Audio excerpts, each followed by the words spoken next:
Youssef Swat à l'OM, à Liège en direct. C'est parti. Est-ce que tu réalises tout ce qui t'arrive pour l'instant ou est-ce que tu as l'impression que tu planes encore un peu? Alors, est-ce que je réalise tout ce qui m'arrive? En vrai, c'est un peu dur, mais oui, franchement, je prends le temps toujours de me rendre compte de la chance que j'ai de vivre tout ça. J'en parle beaucoup avec mes proches, j'essaie vraiment de m'en rendre compte. Et puis, comme les choses, elles passent très très vite, j'essaie surtout d'en profiter. Comme ça, il n'y a pas de regret après. Donc ouais, non, je me régale au maximum. Ça fait déjà plus de 10 ans en vrai que tu es dans la musique. Du coup, est-ce qu'on se prépare? Est-ce que tu t'es préparé à ce succès? Est-ce qu'il arrive un jour? Est-ce qu'on peut vraiment s'y préparer en vrai? Alors je pense qu'il y a plein de choses auxquelles on ne peut pas vraiment se préparer parce que surtout quand ça prend des proportions qui sont vraiment énormes. Mais clairement, le fait d'avoir été dans la musique pendant 10 ans, de m'être battu pour ce rêve, d'avoir persévéré, d'avoir aussi connu plein d'étapes, un peu en dents de scie, des moments où ça marchait, des moments où ça marchait moins. Je pense que oui, ça m'a forgé, ça m'a préparé à tout ce qui m'arrive aujourd'hui. Mais c'est vrai qu'il y a un tas de choses qui sont plus de la surprise et des trucs que je découvre auxquels je n'étais pas forcément prêt. Mais dans tous les cas, c'est vraiment des choses que je vis bien et j'arrive à toujours voir le bon côté des choses. Parce que du coup, tu as découvert, bon, tu connaissais déjà un peu l'industrie musicale, mais là, comme tu le dis, ça a pris des proportions quand même vachement plus grandes. Il y a les attentes aussi du public. Comment tu fais pour essayer de te préserver de tout ça? Alors c'est clair que quand on ressort d'une grosse émission qui a eu un peu un buzz et que les gens nous ont découvert et nous attendent un petit peu au tournant, il y a une pression. Mais franchement, c'est pas une pression que je vis mal parce que justement, je trouve que c'est assez excitant de savoir qu'il y a un engouement. Donc moi, je reçois beaucoup de messages justement en mode « c'est quand le projet ?» ou des gens qui en parlent, ou je vois parfois des articles dans la presse qui disent quand on va sortir l'album de Youssef. Alors oui, je pense que certains artistes peuvent le vivre comme une pression, mais moi je trouve ça stylé parce que je me dis ok, je sais que je fais un projet qui va être écouté, qui va être entendu. Et en vrai, c'est pour ça qu'on fait de la musique. C'est pas juste pour la garder pour nous. Et en même temps, je ne tiens pas du tout compte de cette pression quand je suis en studio. J'essaye pas de me dire, ah, faut que je fasse une chanson pour qu'elle plaise aux gens parce que je dois faire un morceau radio ou un morceau comme ça. Je fais de la musique qui me parle, je la fais avec les tripes. J'essaye de garder vraiment la magie et l'innocence que j'avais quand il n'y avait pas forcément d'attente. Et je crois que c'est ça qui a fait ma force jusque maintenant, donc j'ai pas envie de la perdre. Ça veut dire que dans l'écriture, pareil, c'est pas plus difficile d'écrire maintenant que tu sais forcément qu'il y aura une attente plus grande? C'est pas plus difficile d'écrire, en tout cas c'est pas plus difficile d'être inspiré. Je dirais que le gros challenge pour moi c'est surtout la gestion du temps. Parce que moi j'ai toujours eu besoin d'avoir des périodes de calme pour écrire. Et quand on enchaîne les tournées, quand on enchaîne les promos, les tournages, les clips, le studio, j'ai pas beaucoup de temps pour vraiment me recentrer sur moi-même, réfléchir à des choses ou bien lire des bouquins, regarder des films, m'inspirer quoi. Donc pour moi, j'essaye surtout de me bloquer des moments où j'essaye de pouvoir avoir le temps d'écrire. Là, par exemple, il y a pas très longtemps, je suis parti 2 semaines tout seul à l'autre bout du monde. Je suis parti en Colombie, un peu sur un coup de tête. Et là, c'était vraiment 2 semaines absolument tout seul où j'ai pu me recentrer sur moi-même. Et ça faisait du bien. Donc je me dis que voilà, mon grand défi pour 2025, on est encore au début de l'année, là ça va, c'est vraiment de pouvoir prendre le temps d'être inspiré. C'est important. Parce que là, du coup, tu vas sortir un EP. L'album, il est pour quand? Le 4e, du coup, ça fera 4e. Oui. Alors là, c'est un EP qui sort, exactement. Mais l'album, franchement, je ne sais pas encore. J'ai déjà commencé à l'écrire, honnêtement. J'ai plein d'idées. Il y a même des morceaux qui existaient déjà que je n'ai pas forcément mis dans l'EP. Mais c'était un choix parce que j'ai aussi envie que l'album, même si ça va être mon 4e album en vrai, ça restera le premier album après Nouvelle École. Et donc je le vois presque comme un premier album. Donc j'ai vraiment envie de prendre soin et qu'il soit sur mesure, bien fignolé et tout. Donc là, je vais me mettre la pression, c'est sûr. Est-ce que tu as l'impression que tu as coché déjà beaucoup de cases de tes rêves? Alors oui, j'ai coché énormément de cases sur ma liste de rêves. Alors déjà, avant, j'ai la chance franchement de vivre plein de belles choses depuis que je suis petit, depuis que j'ai commencé la musique et aussi avec d'autres passions. Mais on va dire qu'avec ce qui s'est passé depuis à peu près 1 an, 6 mois, 1 an, ça a quand même été un gros accélérateur. J'ai réalisé plein de rêves, j'ai rempli les salles que je rêvais de remplir. Aujourd'hui, on est à l'OM à Liège, mais il y a quelques semaines, quelques mois, j'ai joué à l'ancienne Belgique, c'était rempli. On a fait des grosses salles à Paris comme La Cigale, le Bataclan. On a enchaîné plein de festivals. Je pars en tournée avec une très belle équipe. Donc déjà, on vit cette belle vie dont on a toujours rêvé. Puis il y a plein d'autres choses, hein. Le fait de passer dans les médias, le fait de vivre de ma musique, le fait de pouvoir avoir un featuring avec mon rappeur préféré qui s'appelle Youssoupha, qui m'a vraiment donné envie d'écrire quand j'étais tout petit. Et aujourd'hui, de pouvoir partager un morceau avec lui, de monter sur scène avec lui, d'échanger avec lui, d'être vraiment proche. Il y a plein de choses comme ça où c'est clair qu'il faut toujours prendre le temps de se dire ouais, c'est quand même incroyable ce qui nous est donné de vivre et il faut en profiter. Youssoupha, c'était justement ma question suivante. Qu'est-ce que tu as ressenti quand c'était vraiment ton goal quoi, absolu de faire un feat avec lui? Qu'est-ce que tu as ressenti quand ça s'est passé? Alors oui, Youssoupha, c'était vraiment mon objectif numéro 1 dans la musique depuis que je suis tout petit, de déjà pouvoir le rencontrer, mais surtout de partager un titre avec lui. Et comment je l'ai ressenti, en fait, je l'ai trop bien vécu dans le sens où ça a été vraiment une connexion humaine, beaucoup plus que artistique. Youssoupha, ça lui tenait à cœur, il était en mode vraiment, d'abord on va se rencontrer, on a été en studio, mais on n'a pas vraiment fait de musique, en fait on a surtout écouté du son, on s'est fait écouter des trucs, on a discuté, on s'est raconté un peu nos vies. Et puis dans les semaines suivantes, là on a commencé à s'échanger des instrus, à essayer de réfléchir à un morceau. Mais il y a vraiment un truc où c'est pas passé par, comme ça peut se faire des fois, hein, mais c'est pas vraiment un featuring qui s'est fait par le biais de nos managers, où on s'est envoyé des mails et les maisons de disques et des trucs, pas du tout. On était à deux, on s'appelait tout le temps, on réfléchit et puis on est arrivé à faire ce titre. Et je suis trop content. Et avec Sofiane Pamart, ça s'est passé comment? Alors avec Sofiane Pamart, l'anecdote qui est un peu drôle, c'est qu'en fait on se connaissait déjà depuis très longtemps. Moi j'ai rencontré Sofiane il y a je crois 6-7 ans, à l'époque où il n'avait pas encore le succès qu'il a aujourd'hui.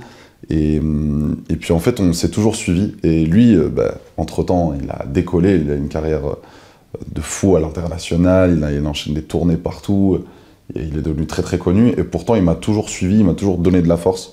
Et il a toujours été un peu derrière moi, d'une manière ou d'une autre. Et le jour où je savais que je préparais un projet, qu'il y avait une nouvelle école, qu'il y avait tout ça, je l'ai appelé, je lui ai dit ça y est, je sens que là c'est le moment, il faut qu'on se fasse un titre ensemble. Et puis directement il m'a dit on y va, on va le faire, on va faire un très joli morceau. Et je suis trop content, il m'a envoyé un très joli piano. Déjà moi je suis fan de ce qu'il fait lui, mais là le fait de l'avoir sur mon projet c'est un honneur. Est-ce que tu as l'impression que la puissance des mots que tu utilises te permet de déjouer les pronostics? C'est-à-dire qu'on a souvent dit que c'était pas le genre de musique qui pouvait fonctionner, c'est pas pour l'instant, c'est pas le rap qui est le plus écouté, etc. Est-ce que c'est vraiment ça ta force aujourd'hui? C'est une question intéressante. Avec tout ce que j'ai vécu, et surtout pendant l'émission, je me suis clairement rendu compte que les mots avaient une force qui, même moi, me dépassait totalement, et clairement ça m'a permis d'accomplir l'impossible, et j'espère que c'est que le début. Et en fait, le fait de pouvoir déjouer un petit peu les pronostics, faire un type de musique, un type de rap que parfois on peut entendre ouais, c'est plus trop à la mode, c'est du rap trop à l'ancienne, etc. Et pourtant, ça revient et c'est une musique qui parle. Et moi, ma plus grande réussite, c'est qu'il y a beaucoup de gens qui disaient que j'avais gagné Nouvelle École avec un son qui était un peu à l'ancienne.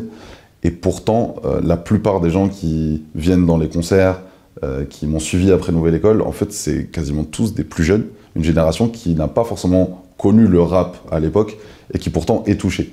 Et c'est ça que moi je trouve le plus beau, c'est de pouvoir faire une musique qui touche différentes générations, différentes personnes. On le voit quasiment dans tous les concerts et sûrement ce soir on le verra aussi, mais des fois il y a beaucoup de gens qui viennent en famille et moi je discute beaucoup après les concerts avec les gens et des fois je tombe sur par exemple une maman qui me dit bah voilà, mon fils m'a ramené, il m'a parlé de vous et je suis trop contente de vous avoir découvert. Et puis 10 minutes plus tard, je vais rencontrer un papa qui me dit bah voilà, moi j'ai voulu ramener ma fille pour lui faire découvrir ton rap. Et donc il y a vraiment un truc où les gens se rassemblent autour de la musique. Et moi je trouve ça vraiment trop beau, c'est ce qui me donne envie de continuer. Preuve aussi, c'est que tu as été faire une masterclass d'écriture à la Starac. j'ai phasé quand j'ai vu que tu étais là, je me suis dit c'est trop bien. Comment tu as vécu cette expérience? Est-ce que c'est aussi une fierté, pas d'aller à la Starac, mais de te dire que ça veut dire que tu as un niveau quand même d'écriture maintenant qui est vraiment reconnu? Alors oui, j'ai trouvé ça trop beau de pouvoir aller à la Star Academy pour faire cette masterclass d'écriture. Déjà, ça fait quelque chose quand on rentre dans le château, parce que moi, je regarde la Starac depuis que je suis tout petit. Mais surtout, ce qui est beau, c'est de se rendre compte que peu importe qu'on fasse du rap, qu'on fasse de la chanson française, qu'on fasse de la pop, en fait, il y a vraiment cet amour commun pour la langue française. Et quand on écrit des chansons, et encore plus qu'on a envie de toucher les gens, en fait, on utilise un peu les mêmes mots, mais de différentes manières. Et c'est joli de se dire que même un rappeur peut aller bosser avec des auteurs et des autrices ou des chanteurs, des chanteuses qui sont plutôt pop ou chansons françaises, et pourtant on arrive à faire des choses ensemble. Je suis trop content, c'était une belle découverte, humainement, artistiquement, et j'espère que je vais pouvoir y retourner un jour. D'où te vient l'amour des mots? Comment tu as découvert ça, cet amour de la langue française? Comment j'ai découvert l'amour de la langue française? Je pense que mes premiers pas, ça a été avec la lecture et avec l'écoute du rap français. J'avais un petit peu, moi, les deux tableaux. J'écoutais beaucoup de disques de rap en français que je trouvais très poétiques, où ça me donnait vraiment cet amour de la langue. Et puis après, les livres que j'ai commencé à lire aussi quand j'étais petit. Et en fait, ça s'est toujours cultivé naturellement à la maison, mais aussi beaucoup à l'école. Moi, j'ai eu la chance d'avoir des profs de français qui m'ont vraiment transmis une passion pour la langue française, qui m'ont donné envie d'écrire, qui m'ont donné envie de lire. Et je trouve ça beau parce que c'est à ça que ça sert l'école, à éveiller notre curiosité. Et moi, c'est vraiment ça qui m'a mis le pied à l'étrier. Et après, j'ai plus jamais lâché. Tu fais beaucoup de références aussi à ta maman dans tes textes. Quel rôle elle a joué et quel rôle elle joue encore aujourd'hui? Alors ma maman, elle a un rôle très important. Comme beaucoup de mamans ont des rôles très importants dans la vie de leurs enfants. Pourquoi? Parce que les mamans, c'est beaucoup de sacrifices, c'est un amour parfois inconditionnel et c'est les bons conseils. Et moi, ma mère, elle a joué sur beaucoup de plans avant que je fasse de la musique, quand j'ai commencé, et puis pendant le tournage de Nouvelle École, où c'est elle qui m'a... Voilà, je pense que l'anecdote ne figure pas dans l'émission en tant que telle, mais je la raconte souvent. C'est que moi, à la base, j'allais pas du tout écrire une chanson comme ça. Et c'est vraiment ma mère qui m'a un petit peu rappelé à l'ordre et qui me disait « Youssef, si tu trouves les bons mots, si tu arrives à toucher les gens dans leur cœur, tu vas gagner ». Et moi, je la croyais pas trop, mais j'avais quand même envie d'obéir. Donc j'ai fait cette chanson, et finalement, celle qui a gagné. Ça veut dire qu'elle a toujours cru en ton potentiel d'écriture? Oui, ma mère, elle a toujours cru en mon potentiel, et pas forcément qu'avec la musique, mais vraiment en général, et je le vois avec mes frères et sœurs aussi, c'est qu'en fait, peu importe le métier qu'on a envie de faire, les réussites qu'on peut avoir, qui sont des réussites, on va dire, sociales ou scolaires, il y aura toujours une forme de fierté dans les yeux de nos parents qui croient en nous et qui savent que le plus important, c'est qu'on soit heureux. Et en vrai, c'est pour ça qu'ils ont consenti tous leurs sacrifices. Donc c'est notre rôle de leur rendre ça en étant heureux, pas en étant juste surdiplômés ou riches. C'est vraiment de leur montrer qu'on est heureux. Et je crois que c'est ça qu'ils attendent de nous. Tu restes aussi très proche de tout ton entourage, quand tu étais plus jeune, de Tournai. Tes musiciens, c'est des gars qui étaient avec toi à l'école? Oui, les musiciens avec qui je suis sur scène, c'est des gens qui viennent de Tournai, que j'ai rencontrés quand j'étais petit. En fait, c'est surtout Joseph, mon claviériste. Je l'ai rencontré à l'école primaire, à l'école de la justice. On était tout petits et en fait, on est devenus potes comme ça. Parce que Youssef et Joseph, en théorie, c'est les mêmes prénoms. Et donc on s'est dit, on a le même prénom, on est potes. Et après, on s'est un petit peu perdu de vue. Et 15 ans plus tard, on s'est croisés pendant une jam. Et j'ai vu qu'il était devenu claviériste, j'ai vu qu'il était très fort. Il y a beaucoup de gens qui me parlaient de lui en mode, non mais vraiment, il est très très fort. Et un jour, je l'ai appelé, je lui ai dit, écoute, j'ai envie de monter avec des musiciens sur scène. Viens, on monte une équipe et on y va. Et donc c'est beau, aujourd'hui, de pouvoir vivre tout ce qu'on vit en famille. De représenter un peu notre petite ville de Tournai à peu près partout quand on part faire des concerts dans des petites ou des grosses salles, c'est beau. Est-ce que tu as l'impression aussi que ça, avec Nouvelle École, ça a aussi pété en France aussi bien qu'ici, qu'être artiste belge aujourd'hui, est-ce que ça devient un peu un label de qualité, un peu une fierté en vrai? Alors, être artiste belge, clairement, c'est un label de qualité et on l'entend beaucoup en France. Je pense que maintenant, on a prouvé énormément de choses et moi, je suis souvent très reconnaissant pour les artistes qui ont ouvert les portes parce que je crois qu'aujourd'hui, être un artiste belge dans l'industrie francophone, c'est plus facile que ça ne pouvait l'être il y a 20 ans ou 10 ans même. Donc voilà, plein d'artistes qui ont vraiment ouvert les portes avant nous et puis on continue de le faire aussi pour les suivants.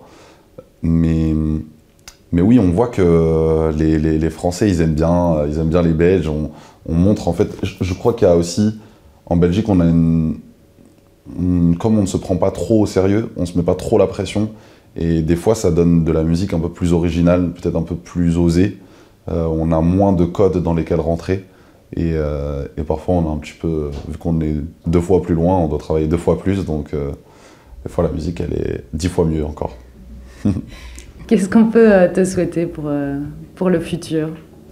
Qu'est-ce qu'on peut me souhaiter? C'est une très belle question. Moi, personnellement, ce que je me souhaite, et que j'aimerais bien qu'on me souhaite, c'était mon anniversaire il n'y a pas longtemps d'ailleurs, c'est vraiment les concerts. En fait, moi, c'est ma partie préférée du job. C'est vraiment de pouvoir monter sur scène, de rencontrer les gens. En fait, les concerts, c'est la vraie vie. Et c'est trop beau, bien sûr, de pouvoir avoir une énorme exposition dans les médias, de pouvoir passer à la télé, de pouvoir avoir une expo sur les réseaux sociaux, plein de choses, ou d'entendre que notre musique cumule des millions de streams, des millions de vues, peu importe. Ce que moi je me souhaite, c'est de vivre la musique dans la vraie vie, pas seulement sur les réseaux.